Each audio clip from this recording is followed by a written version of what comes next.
অনেকটা হঠাৎ করেই সমরসজ্জা নিয়ে ব্যস্ত হয়ে পড়েছে দুই দেশ, ভারত এবং পাকিস্তান।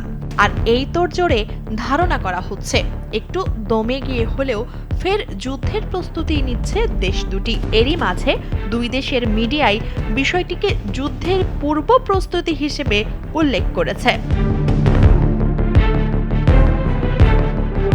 ভারত ও পাকিস্তানের মধ্যে ২০১৯ সালে মুখোমুখি সংঘাতের পর পারমাণবিক শক্তিধর প্রতিবেশী দেশ দুটি উল্লেখযোগ্যভাবে সামরিক সক্ষমতা বাড়িয়েছে। সাম্প্রতিক উত্তেজনার মধ্যে এখন পর্যন্ত নিয়ন্ত্রণ রেখায় সীমিত সংঘাত হয়েছে। তবে সাবেক সেনা কর্মকর্তা ও বিশ্লেষকদের আশঙ্কা, বর্তমান পরিস্থিতি যে কোনো সময় বড় ধরনের বিপর্যয়ের দিকে চলে যেতে পারে। শনিবারের এবং সোমবার দুই দিন ক্ষেপণাস্ত্রের প্রশিক্ষণমূলক উৎক্ষেপণ করেছে পাকিস্তান। দেশটির সেনাপ্রধান জেনারেল আসিম মুনির সহ দেশটির শীর্ষ পর্যায়ের কয়েকজন নেতা বলেছেন, ভারত হামলা চালালে তাৎক্ষণিকভাবে শক্ত জবাব দেওয়া হবে। অন্যদিকে ভারত কাশ্মীরের পানিহেল টানেলে অস্ত্র থেকে শুরু করে খাদ্য মজুত করছে।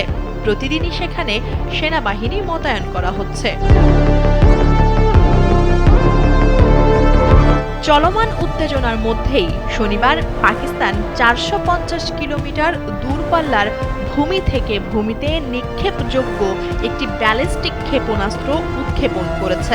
দেশটির সেনাবাহিনীর এক বিবৃতিতে বলা হয়, যে কোনো আগ্রাসনের বিরুদ্ধে জাতীয় নিরাপত্তা রক্ষায় তারা সম্পূর্ণ প্রস্তুত। পাকিস্তানের বিভিন্ন পাল্লার ক্ষেপণাস্ত্র রয়েছে, যেগুলো ভূমি, সমুদ্র ও আকাশ থেকে নিক্ষেপ করা যায়। এ পরীক্ষার বিষয়ে ভারত তাৎক্ষণিকভাবে কোনো মন্তব্য করেনি। বান্ডেল থাকলে প্রতি সেনমানিতে টাকা বাঁচবে। বিকাশ সেনমানি বান্ডেল কিনে জিতুন প্রতি লেনদেনে। ভারতের অস্ত্র ভাণ্ডারে প্রায় ৩০০ কিলোমিটার পাল্লার সুপারসনিক ক্রুজ ক্ষেপণাস্ত্র ও আন্তঃমহাদেশীয় ব্যালিস্টিক ক্ষেপণাস্ত্র সিরিজ অগ্নি রয়েছে। পাকিস্তান সোমবার ১২০ কিলোমিটার পাল্লার একটি ক্ষেপণাস্ত্রেরও সফল উৎক্ষেপণ করেছে। ফাতা সিরিজের এই ক্ষেপণাস্ত্র ভূমি থেকে ভূমিতে আঘাত হানতে সক্ষম। চলমান এক্স সিন্ধু নামের সামরিক মহড়াই প্রশিক্ষণের অংশ হিসেবে এটি উৎক্ষেপণ করা হয়েছে। পাকিস্তানের আন্তঃবাহিনী জনসংযোগ পরিদপ্তর ISPR এক বিবৃতিতে এ তথ্য জানিয়েছে।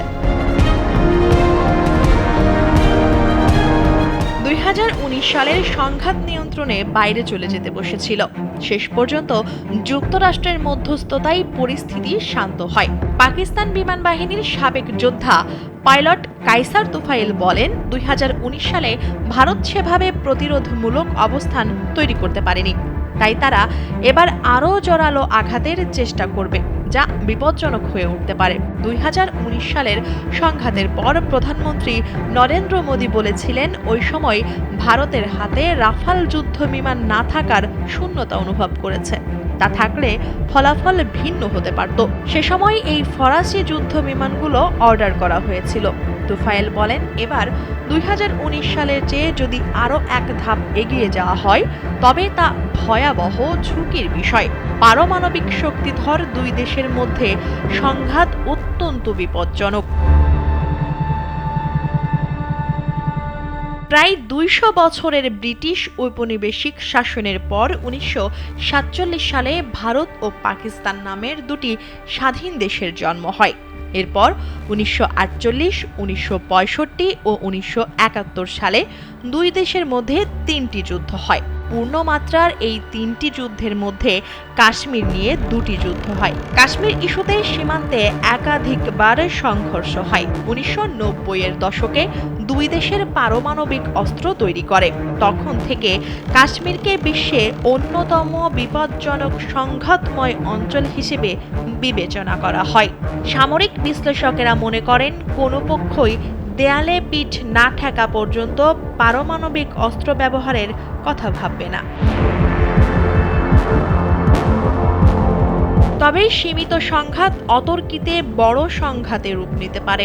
বিশেষজ্ঞদের মতে, ভারত পাকিস্তান এবার বড় ধরনের সংঘাতে জড়িয়ে পড়লে যুদ্ধবিমান, ক্ষেপণাস্ত্র ও ড্রোনের ব্যবহার বাড়বে।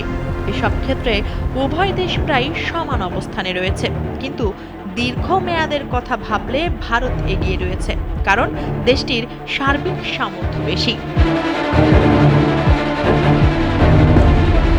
সুনির্দিষ্ট করে বললে ভারত মনে করে 2019 সালে তাদের পিছিয়ে থাকতে হয়েছিল, কারণ তখন তাদের মূলত পুরনো রুশ যুদ্ধ বিমানের ওপরেই নির্ভর করতে হয়েছিল। এরপর দেশটি ফ্রান্স থেকে 36টি অত্যাধুনিক রাফাল যুদ্ধ বিমান কিনেছে। রাফাল পশ্চিমা যুদ্ধ বিমানগুলোর মধ্যে অন্যতম। পাকিস্তানের সঙ্গে চলমান উত্তেজনার মধ্যে সম্প্রতি ভারত নিজেদের নৌবাহিনীর জন্য আরও 26টি রাফাল যুদ্ধ বিমান কেনার চুক্তিও করেছে। পাল্টা পদক্ষেপ হিসেবে পাকিস্তান 2022 সাল থেকে ধাপে ধাপে চীনের সর্বাধুনিক যুদ্ধ বিমান জে-10 কিনতে শুরু করেছে, যার সক্ষমতা রাফালের কাছাকাছি। পাকিস্তানের কাছে অন্তত 20টি জে-10 যুদ্ধ বিমান রয়েছে। রাফাল ও জে-10 যুদ্ধ বিমানে অত্যাধুনিক প্রযুক্তি রয়েছে। রাফাল আকাশ থেকে আকাশে নিক্ষেপযোগ্য ক্ষেপণাস্ত্র বহন করতে পারে, যা শত্রু বিমানকে দূর থেকে দেখা না গেলেও নিশানা ও ধ্বংস করতে পারে। আর জে-10 যুদ্ধ বিমান PL-15 ক্ষেপণাস্ত্র বহন করতে পারে, যা রাফালের প্রায় সমপর্যায়ের। 2019 সালের সংঘাতে উভয় দেশের আকাশে প্রতিরক্ষার দুর্বলতা দেখা গিয়েছিল। সেই ঘাটতি পূরণে ভারত কিনেছে S-400 আকাশ প্রতিরক্ষা ক্ষেপণাস্ত্র ব্যবস্থা। রাশিয়ার এই ক্ষেপণাস্ত্র ব্যবস্থা এক জায়গা থেকে অন্য জায়গায় নেওয়া যায়। যুদ্ধক্ষেত্রে এটি বেশ কার্যকর বলে প্রমাণিত। অন্যদিকে পাকিস্তান সংগ্রহ করেছে চীনের তৈরি HQ-9 আকাশ প্রতিরক্ষা ক্ষেপণাস্ত্র ব্যবস্থা, যা রাশিয়ার S-300 এর ভিত্তিতে তৈরি করা, অর্থাৎ HQ-9 S-400 এর চেয়ে এক ধাপ নিচে। বিশ্লেষকরা মনে করছেন, এবার সংঘাত শুরু হলে রাজনৈতিক বিতর্ক এড়াতে পাকিস্তান হয়তো যুক্তরাষ্ট্রের তৈরি F-16 ব্যবহার করবে না। তার পরিবর্তে তারা চীনের তৈরি জে-10 যুদ্ধবিমান দিয়েই আক্রমণে নেতৃত্ব দিতে পারে। এতে দেশটি যুক্তরাষ্ট্রের সঙ্গে রাজনৈতিক বিতর্ক এড়ানোর পাশাপাশি একই সঙ্গে উন্নত প্রযুক্তির সুবিধাও নিতে পারবে।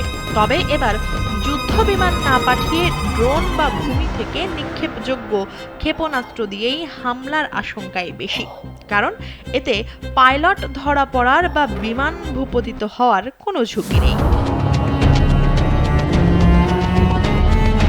ভারত ইসরায়েলের কাছ থেকে হেরন মার্ক 2 ড্রোন কিনতে যাচ্ছে। এই ড্রোন দিয়ে শুধু নজরদারি নয়, হামলাও চালানো যায়, যা কমব্যাট ড্রোন হিসেবে পরিচিত।